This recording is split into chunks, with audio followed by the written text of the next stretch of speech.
Oh, and it's that time of the month again. Genshin 5.3 live stream just dropped, and with that, we finally know everything about 5.3 update. The things which everyone expected: Argon Quest, Mavuika, Sitlali, but Genshin actually surprised us, and the surprise is that Skirk might be playable earlier than you think. We will talk about this one in detail later. Let's start from Argon Quest. Act 6, Natlan final Argon Quest will be available in 5.3. It's the final Argon Quest, which means the weekly boss will be here too. The special thing about this weekly boss is that it's a fucking dragon sovereign. It's not the real dragon sovereign. If you fought Chaska boss has this special ability where he can turn into other overworld bosses. The weekly boss is similar. Instead of turning into small enemies, he literally turned into a fucking dragon sovereign. So we are technically fighting a dragon sovereign. If you're curious which sovereign it is, the pyro sovereign. He has a pyro sword in his hand. Basically, this is what pyro sovereign looks like. It's just that this one is abyss. It's not the real pyro sovereign. Again, we will not discuss Argon Quest here. The theory video will be coming after this one. Argon Quest theories and story is for that video. So let's talk about character which everyone care about. 3 new character will be playable: Mavuika, Sitlali, and Lanyan. Mavuika, Sitlali gonna be in the first phase of the banner, and Arlecchino Chlorine will be in the second phase of the banner. We'll also be getting Sitlali's weapon and Mavuika's weapon. I'm gonna be pulling for both Mavuika and Sitlali. So let's talk about their kit. Let's see how much I was right with my predictions. So my prediction for Mavuika was Mavuika will be an off-field pyro DPS and a pyro applier, and I was half correct. Mavuika actually have 2 modes: Claymore mode and Pyro Rider mode. Claymore mode is her off-field pyro DPS mode, where you can just press her elemental skill and switch to other character, and Mavuika will deal pyro damage. And her second mode is her Pyro Rider mode, where she rides on a bike, and that's like more of a DPS mode. You have to keep using Mavuika. You can't just switch to other. That's DPS mode. Her burst is very different because it charges in a different way. The more normal attack you will use, and as a result, she will gain more and more fighting speed, and her burst will be recharged. And I'm pretty sure her burst is just like big pyro damage, and maybe it will give you some buff. They didn't talk about that much in the live stream. They did say that her passive will increase her attack. If it wasn't obvious, she will scale off attacks. Her passive will give you more attack. Her exploration abilities are literally the best in the game. She rides on a bike. She can, oh, look at that, volcano is erupting again.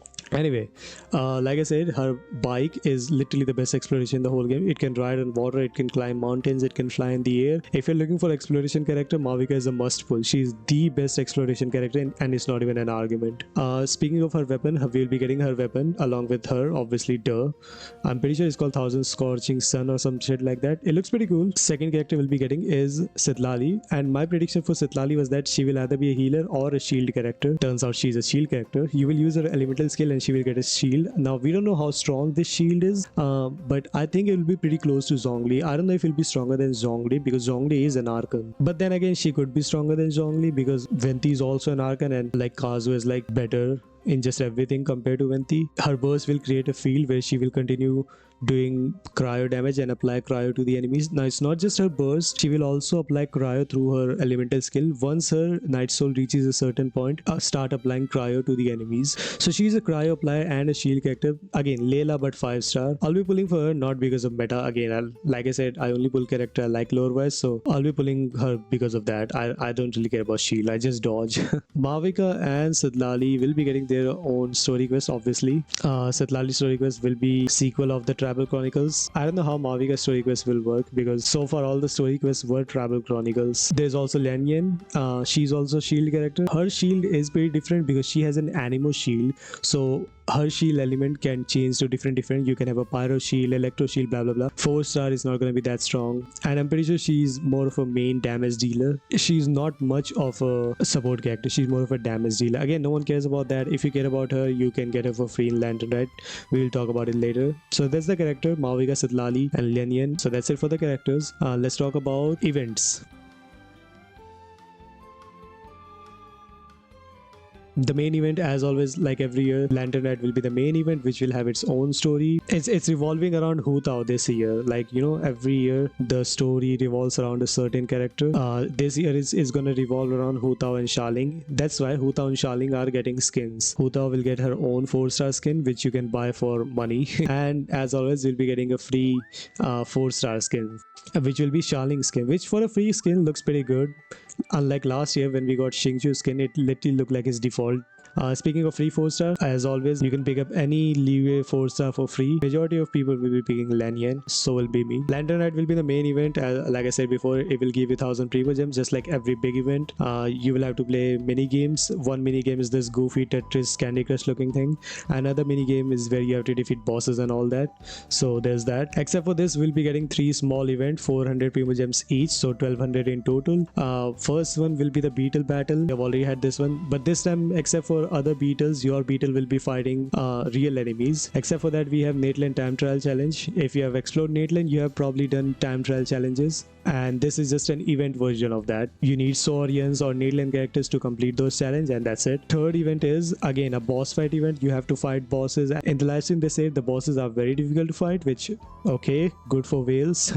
Except for event, you'll be getting extra 20 spins for free. 1600s will be sent to you via mail, and 10 into 1 fate will be claimed by logging in for 7 days. I'm pretty sure it's a login event. Let's talk about him. Pyro Traveler is finally here. They didn't really reveal much what his like abilities are, but I'm pretty sure he's also like an off-field pyro player. He's like Pyro Archon, but for free-to-play version. And I'm pretty sure to make your Pyro Traveler more stronger, you're gonna be needing these Blazing Flint ore. You get these from completing reputation quest, like maxing out reputation of each tribe. There's 6 of them, and there's 6 constellations. So I'm guessing this is constellation stuff. In the live stream, they just say you're gonna be needing these to make your Pyro Traveler more stronger. And there's 6 tribes, 6 of these, 6 constellations. So I'm guessing this is constellation material. Now let's talk about the biggest thing of the live stream which we got. They gave us a preview of the things we'll be getting in future. It's obviously collective of plenty. I'm pretty sure that's what it's called. It's Yansan tribe, the last tribe which we still haven't gotten. Yansan tribe's character, and Saurian from Yansan tribe will be getting them. Then they gave us this preview of the characters. These couple characters will be playable in future. If you can see this tall dude in hat, I'm pretty sure it's Aoife.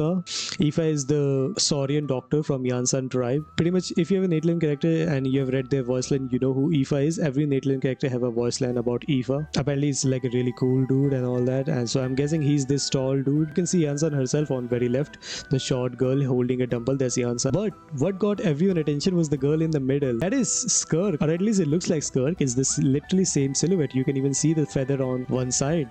It's Skirk. They're showing us Skirk will be playable, and if they're showing her in a preview, which means she'll be playable pretty soon. Now here's the biggest problem I had. I thought Skirk is some Abyss badass and she'll be using Abyss element and all that, but we are not getting Abyss element until after 7 nations are done. Once the story of 7 elements will be done, then we'll be getting light and dark element, right? Skirk is becoming playable right now, so I think she'll be using one of the 7 elements. Maybe her element will be infused with Abyss, like Capitano Ice looks pretty black. Maybe because it's infused with Abyss. So like Arlecchino Fire looks pretty different compared to other Pyro character. Her is more red and black color. So yeah, that's the biggest hype thing we got. Skirk will be playable soon enough. We don't know when, but she will be. Other thing they told us that Nawarai is an area which will be becoming playable soon. Now if you don't know what Nawarai is, it's a fucking area from Snezenaya.